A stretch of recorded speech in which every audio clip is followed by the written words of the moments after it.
Assalamualaikum warahmatullahi wabarakatuh. Perkenalkan, nama saya Amin Dendriani dengan NIM 120 221 dari kelas RD yang akan memaparkan tugas mata kuliah perencanaan wilayah. Berikut materi yang akan disampaikan terkait pembangunan wilayah berdasarkan pendekatan klaster.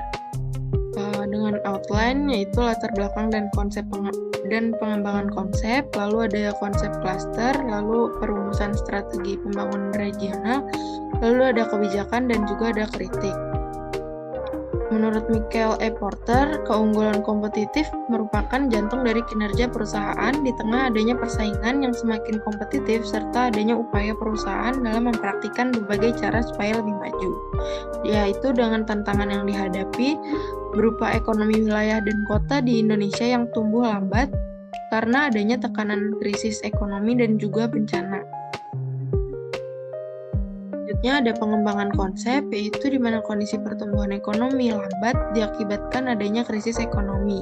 Menurut Porter, pembangunan ekonomi sendiri itu tidak berfungsi yang menyebabkan melemahnya kompetisi sehingga melemahkan kemampuan produktivitas dan inovasi industri yang berakibat pada kebijakan industri, yaitu berupa perbaikan lingkungan dan iklim bisnis, lalu ada pembangunan industri teknologi tinggi dan investasi pada infrastruktur dan proyek industri untuk mewujudkan pembangunan pertumbuhan yang tinggi.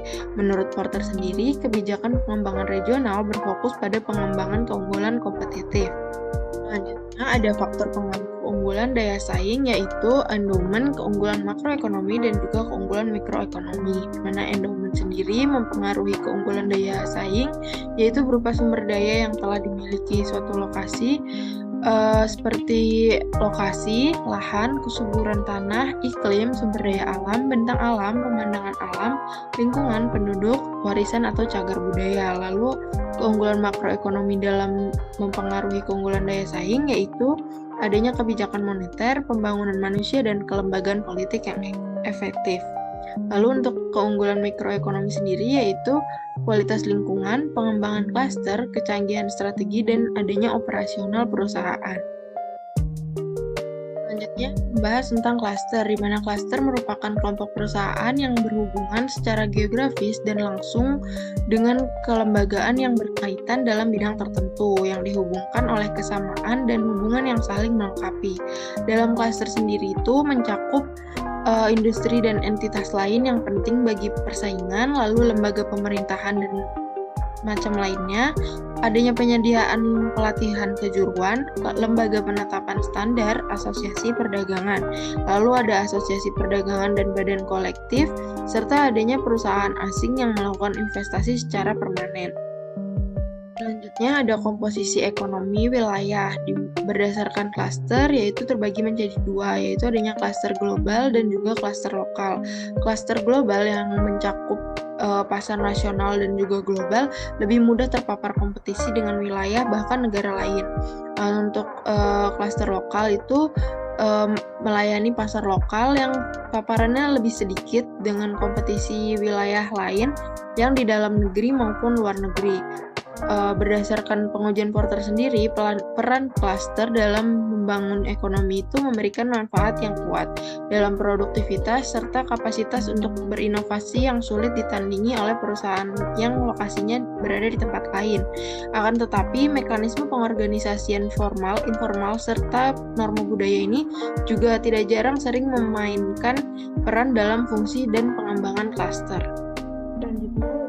Klaster dan produktivitas. Yang pertama, adanya akses ke input dan karyawan khusus, yaitu lokasi dalam sebuah klaster dapat memberikan akses yang unggul atau lebih murah ke input khusus. Keberadaan klaster sendiri tidak hanya meningkatkan permintaan input khusus, tapi juga akan meningkatkan pasokannya. Lalu, adanya akses ke informasi. Pasar yang luas, teknis, dan informasi khusus lainnya bisa terakumulasi dan diakses lebih baik atau dengan biaya yang lebih murah, sehingga memungkinkan perusahaan untuk meningkatkan produktivitas. Dalam memperoleh informasi tentang kebutuhan pembeli, saat ini merupakan kasus khusus penting dari manfaat adanya informasi klaster. Lalu adanya complementarities, yaitu Klaster sendiri aktivitasnya difasilitasi berupa produk pelengkap khusus pembeli, pelengkap pemasaran, dan complementarities karena adanya keselarasan kegiatan yang lebih baik antara peserta dengan klaster. Lalu akses ke institusi dan barang publik, yaitu klaster membuat banyak input yang jika tidak akan mahal menjadi barang publik atau semi-publik. Lalu perusahaan dapat mengakses infrastruktur khusus, saran dari para ahli di lembaga lokal dan sejenisnya dengan biaya yang sangat rendah. Untuk beberapa barang publik atau semi-publik yang tersedia dalam klaster mirip barang publik konvensional, yaitu berkaitan erat dengan pemerintahan dan lembaga publik.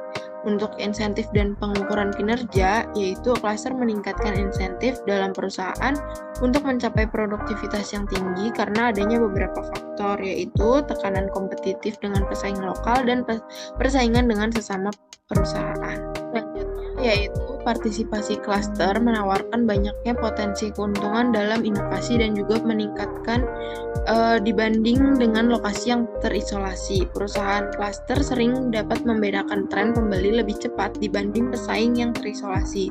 Partisipasi klaster sendiri juga menawarkan keuntungan dalam memahami kemungkinan teknologi, operasi, atau pengiriman yang baru. Sedangkan perusahaan yang terisolasi akan mengalami hal yang sebaliknya, yaitu menghadapi biaya yang lebih tinggi dan hambatan yang lebih curam untuk mengumpulkan wawasan serta kebutuhan yang lebih besar untuk menciptakan pengetahuan yang berada di lokasinya. Akan tetapi, dalam keadaan tertentu, partisipasi klaster juga dapat menghambat inovasi. Ketika sebuah klaster berbagi pendekatan seragam untuk bersaing, semacam groupthink sering memperkuat perilaku yang sama, menekan ide-ide baru, dan menciptakan kekakuan yang mencegah adopsi perbaikan. Klaster juga memungkinkan untuk mendukung inovasi yang benar-benar radikal, bahkan cenderung membatalkan bakat, informasi, pemasok, dan infrastruktur yang ada. Selanjutnya yaitu klaster dan formasi bisnis baru, di mana keberadaan klaster menandakan adanya peluang. Individu yang bekerja di suatu tempat di dalam atau di dekat klaster lebih mudah merasakan adanya kesenjangan baru dalam produk, layanan, atau pemasok untuk diisi. Hambatan entry yang lebih rendah, keberadaan beberapa pelanggan lokal potensial, hubungan yang terjalin, dan keberadaan perusahaan lokal lain yang mampu berhasil mengurangi risiko yang dirasakan dari dalam klaster. Lalu keuntungan klaster dalam formasi bisnis baru dapat memainkan peran utama dalam mempercepat proses inovasi klaster. Perusahaan besar sering menghadapi berbagai macam kendala dan hambatan untuk berinovasi. Yaitu adanya manfaat klaster. Menurut Porter pada tahun 2003, klaster dapat digunakan sebagai pengembangan ekonomi wilayah, yaitu meningkatkan keterkaitan atau linkage dan limpahan spillovers untuk mendorong perkembangan ekonomi yang pesat. Lalu yang selanjutnya ada peningkatan jumlah perusahaan terkait atau multiplikasi. Lalu selanjutnya ada peningkatan efisiensi dan efektivitas dalam kebijakan ekonomi tradisional. Selanjutnya yaitu perumusan strategi pembangunan regional, di mana menurut Porter, strategi ekonomi untuk mencapai keunggulan kompetitif harus sesuai dengan kondisi dan potensi yang dimiliki setiap wilayah. Yang pertama itu dalam perumusan strategi dilakukan pengembangan keunggulan nilai-nilai wilayah, lalu yang kedua pengembangan kekuatan unik yang dimiliki, lalu yang ketiga, pembangunan untuk mencapai dan memelihara keseimbangan dengan wilayah sekitar. Lalu yang terakhir itu adanya penentuan prioritas dan urutan pengembangan merupakan hal yang fundamental untuk pengembangan ekonomi wilayah. Yaitu kebijakan ekonomi. Menurut Porter pada tahun 2000, kebijakan ekonomi dapat mendukung pengembangan klaster sebagai berikut, yaitu peningkatan daya tarik lingkungan dan iklim bisnis atau investasi, lalu pendidikan dan pelatihan tenaga kerja terampil, lalu pembangunan infrastruktur sains dan teknologi, baik berupa universitas, pusat penelitian, atau transfer teknologi. Lalu pencapaian standar kualitas dan lingkungan, perlindungan sumber daya alam, pembangunan infrastruktur fisik pendukung spesialisasi wilayah, penyediaan informasi pasar, dan pengembangan promosi ekspor. Selanjutnya yaitu adanya instrumen kebijakan dalam pengembangan klaster, di mana berdasarkan elaborasi yang dilakukan oleh Paik dan kawan-kawan pada tahun 2016 terhadap karya-karya Porter, instrumen kebijakan pengembangan klaster untuk mencapai wilayah yang berdaya saing tinggi itu sebagai berikut, yaitu penyediaan fasilitas dan jasa kolektif atau collective service, lalu pengembangan modal manusia atau human capital development, lalu adanya dukungan inovasi atau innovation support, dan pengembangan inkubasi bisnis untuk bisnis pemula, yaitu bisnis startup support and incubators.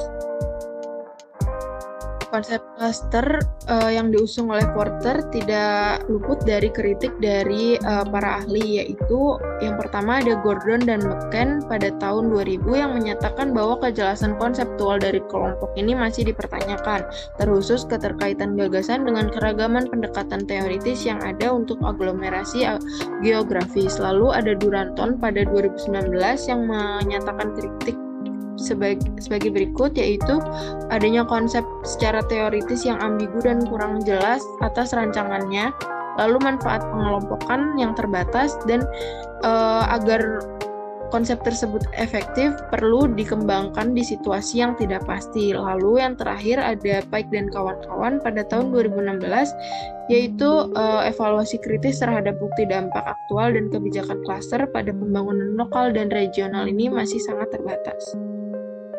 Yang bisa saya sampaikan, kurang lebihnya mohon maaf. Wassalamualaikum warahmatullahi wabarakatuh.